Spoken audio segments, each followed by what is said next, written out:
Julia Gillard has gone behind closed doors with Tony Abbott to try to end the legal limbo over offshore processing of asylum seekers. The Prime Minister wants Mr Abbott to back changes to the Migration Act this week. The coalition won't give the government what it wants, but is leaving open the possibility of a compromise. From Canberra, George Roberts reports.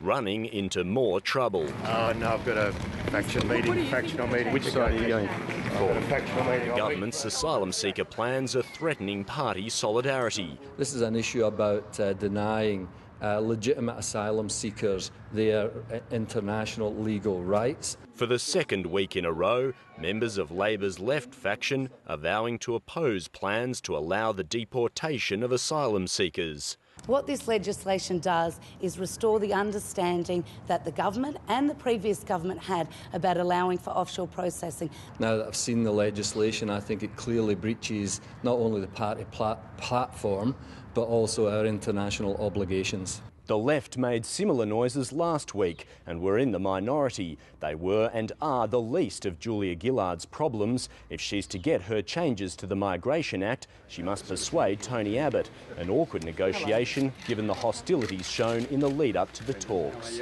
I am troubled by the way this legislation strips out protections that the Howard government thought were necessary, and I think it's a pity that this hasn't been more fully discussed in the Labor caucus. The coalition's not walking away from the idea of cooperating, hinting at a compromise or amendments.